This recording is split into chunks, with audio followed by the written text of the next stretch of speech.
తాజా రాజకీయ పరిణామాలు చూస్తుంటే అంటే దాదాపు 14 నెలలు దాటిపోయింది కాంగ్రెస్ పార్టీ అధికారంలోకి వచ్చి. ఆహ్, ఏం చెప్తారు మీ పార్టీ నుంచి యాజ్ ఏ వుమెన్‌గా మహిళలకు చాలా హామీలు ఇచ్చారు వీళ్ళు గూడా. ఎట్లా ఉంది? ఏం చెప్తారు దీని గురించి? మేము ఒకటే అంటున్నాం. మన ఉమెన్స్ డే రోజు కూడా చాలా కోటి మంది మహిళలను కోటీశ్వరులు చేస్తామని పెద్ద ఎత్తున కార్యక్రమం చేశారు ప్రభుత్వం, రేవంత్ రెడ్డి గారు. అయితే మీరు ఏదైతే ప్రభుత్వంలోకి రావడానికి మహిళలను ఓటు బ్యాంకుగా ఉపయోగించుకున్నారో, మహిళల ఓటే ప్రాతిపదికగా ప్రభుత్వంలోకి వచ్చారో, ఆ మహిళలకు మీరు ఈ రోజు వరకు ఏం చేశారు అని మేము అడుగుతున్నాం. 2500 ఏమో ఇస్తా అని అన్నారు. అవును, 2500 ఇస్తామన్నారు. 500 గ్యాస్ సిలిండర్ ఇస్తామని చెప్పారు. మళ్ళీ ఉచిత కరెంట్ విషయంలో కూడా 200 మీటర్స్కి ఫ్రీ కరెంట్ అని చెప్పారు. అంతెందుకు, బతుకమ్మ సందర్భంగా ఇంకా అద్భుతంగా కేసీఆర్ గారికి అంటే గొప్పగా పద్మశాలీలను ఆదుకుంటూ చీరలు ఇస్తాము, ఒకటి కాదు 2 చీరలు ఇస్తామని చెప్పారు. అంటే ఒక్క దగ్గర అని కాదు, ఈరోజు గ్రామాలలోకి వెళ్తే మనము మళ్ళీ బిందెలు కనిపిస్తున్నాయి. మళ్ళీ కిలోమీటర్ల వరకు బిందెలు పట్టుకొని నీళ్ళ కోసం అవస్థలు పడుతున్న మహిళలు కనిపిస్తున్నారు. వాటర్ సమస్య ఖచ్చితంగా వచ్చింది. మిషన్ భగీరథ పేరుతో ఎంతో సక్సెస్ఫుల్గా తెలంగాణలో ప్రతి ఇంటికి నీళ్ళు ఇచ్చిన ప్రభుత్వం బీఆర్ఎస్ పార్టీది. అది ఈరోజు బీఆర్ఎస్ పార్టీ శ్రేణులు చెప్పుకోవాల్సిన అవసరం లేదు. మహిళలను వెళ్ళి అడిగితే చెప్తారు, అరే మా ఇంటికే నీళ్ళు వచ్చినాయి, మేము దాదాపు ఇన్నేళ్ల స్వతంత్రంలో నీళ్ళ కోసం ఇబ్బంది పడ్డ వందల మహిళలు ఇల్లు ఊళ్ళు ఉన్నాయి, కానీ ఈరోజు అటువంటి పరిస్థితి లేదు అంటే అది కేసీఆర్ గారి పుణ్యమే అని మహిళలు చెప్తారు. కానీ మళ్ళీ తిరిగి ఒక అద్భుతంగా ఉన్న వ్యవస్థను నడపడానికి కూడా చేత కావట్లేదంటే ఇంకా కాంగ్రెస్ ప్రభుత్వ వైఫల్యం మనం చూడొచ్చు. అంటే కొంత టైం ఇవ్వాలి కదా, మీరు 10 ఏళ్ళ అధికారంలో ఉన్నారు, మేము సంవత్సరం కూడా కాలేదు, అప్పుడే ఇట్లా విమర్శలు చేస్తే ఎట్లా, మాకు టైం ఇవ్వాలి కదా అని చెప్పి ఒకటి ఏ విషయంలో టైం ఇవ్వాలి, ఎంత టైం ఇవ్వాలి? 3 నెలలు అయిపోయినాయి, 6 నెలలు అయిపోయింది, సంవత్సర కాలం అయిపోయింది.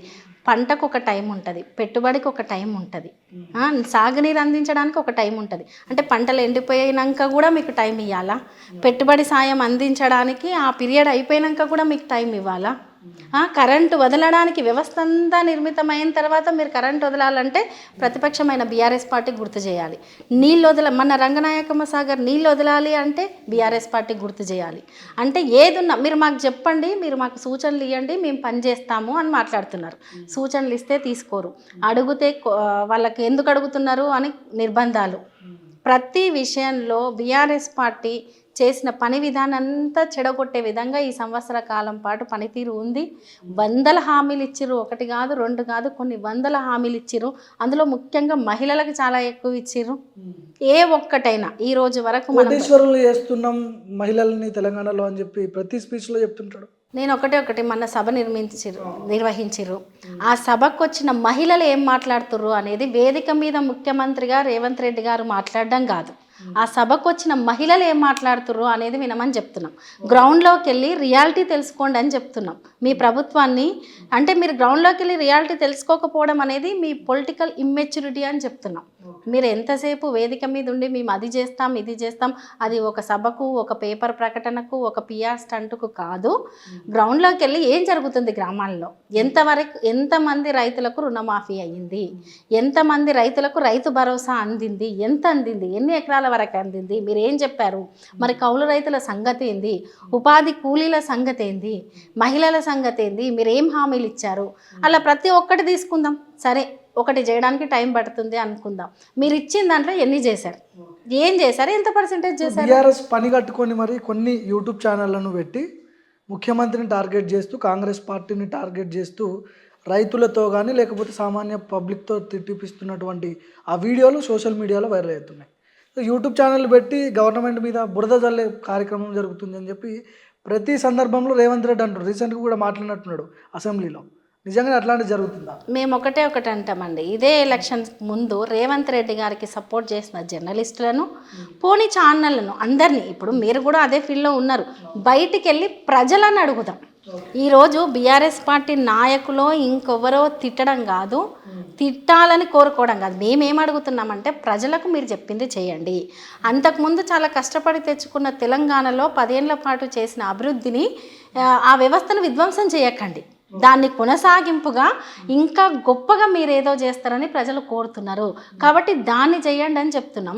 మీరు గురించి అడిగితే ఆల్రెడీ 10 ఏళ్ళు ఉన్న బీఆర్ఎస్ పార్టీ 7 లక్షల కోట్లు అప్పు చేసిపోయింది, మేము సర్దుకోవడానికే టైం సరిపోవట్లేదు, కేసీఆర్ చేసిన అప్పులకి మిత్తి కట్టడానికి డబ్బులన్నీ సరిపోతున్నాయని చెప్పి రేవంత్ మాట్లాడు. మేము అసెంబ్లీ సాక్షిగా ఇదే రేవంత్ రెడ్డి గారు మీరు బయట ప్రకటన చేసిన 7 లక్షల కోట్లు అనేది అవాస్తవం, 4 లక్షల కోట్లు మాత్రమే ఉన్నాయని హరీష్ రావు గారు కదండి ఇదే అసెంబ్లీలో ఆడిటింగ్స్ తీయండి, లెక్కలు తీయండి, వాస్తవాలు చెప్పండి, అవాస్తవాలు చెప్పకండి అని చెప్తే మరి ఒక్కరు మాట్లాడలేదండి.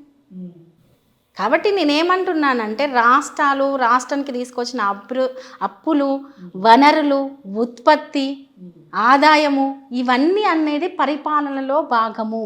మీకు వ్యవస్థను నడిపించడానికి చేత కాకపోవడం వల్లనే, మీ అసమర్థత వల్లనే బీఆర్ఎస్ పార్టీ మీద, కేసీఆర్ గారి మీద ఇంకేదో అయ్యిందని, ఇంకేదో చేసిరని బురద జల్లే కార్యక్రమం చేస్తున్నారు. మనకి ఎప్పుడైతే పొలిటికల్ సైన్స్లో ఒక సూత్రం ఉంటుంది, మీకు పాలన చేత కాకపోతే ముందు చేసిన వాళ్ళ మీద బురద జల్లండి అని ఉంటుంది. దాన్ని ఫాలో అవుతున్నారేమో రేవంత్ రెడ్డి గారు బహుశా. కానీ అది ప్రజలు ఒకసారి వింటారు, 2 సార్లు వింటారు. మీరు చెప్పే అబద్ధాలకు కూడా, మభ్యపెట్టిన వాటికి కూడా ఒకసారి భ్రమకు లోనవుతారు. కానీ ప్రతి సందర్భంలో అది జరగదు కదా. మేమేమంటున్నామంటే జర్నలిస్టులకు వాళ్ళకు ఒక స్వేచ్ఛ ఉంది. వాళ్ళు వెళ్ళి బయట ప్రజలను అడుగుతున్నారు కదా, అందులో వాస్తవం ఎంత, అవాస్తవం ఎంత. ఈరోజు లగచర్ల ఇష్యూ చూసాము మనం. కొడంగల్ రేవంత్ రెడ్డి గారి నియోజకవర్గమే కదా. మిమ్మల్ని గెలిపించిన మీ ప్రజల దగ్గరికి మీరు వెళ్ళండి, అక్కడ ఏమి ఇబ్బంది అయిందో కనుక్కోండి. జర్నలిస్ట్లో ఇంకెవరో చెప్పడమో, వాళ్ళ మీద దాడి చేయడమో, లేకుంటే ప్రజలు ఏదో మాట్లాడితే నోటికి వచ్చినట్టు తొండలు గుడ్లు పెట్టని పొలాలు అని మాట్లాడడం అది కాదు కదా. ఒక బాధ్యతాయుతమైన స్థానంలో ఉన్న ఒక సీఎంగా మీరు గ్రౌండ్ రిపోర్ట్ తెప్పించుకోండి, పరిస్థితులు ఏందో గమనించండి, ప్రజలకు చెప్పండి, అవగాహన కల్పించండి. ఆ రకంగా పనిచేయాలి. కానీ ప్రజాస్వామ్యంలో మాకు తోచింది చేస్తాము, మేము తిట్టేటప్పుడు తిడతాము, ప్రజలు తిడితే మేము పడము అంటే ఇది ప్రజాస్వామ్యం. ఇప్పుడు ఈ భాష, ముఖ్యమంత్రి భాషపై మీలాంటి వాళ్ళు మాట్లాడినప్పుడు, ఈ భాష నేర్చుకుంది కేసీఆర్ దగ్గరనే, గతంలో కేసీఆర్ మాట్లాడలేదా? నాకంటే దారుణంగా మాట్లాడిండు కదా ప్రెస్ మీట్లలో, జర్నలిస్టులను తిట్టిండు, వాళ్ళని తిట్టిండు, వీళ్ళని తిట్టిండు అని చెప్పి మీ వైపే చూపిస్తున్నారు. ఒకటండి, భాషలో చాలా ఉంటాయి. మనం చూస్తే వ్యంగ్యాస్త్రాలు ఉంటాయి.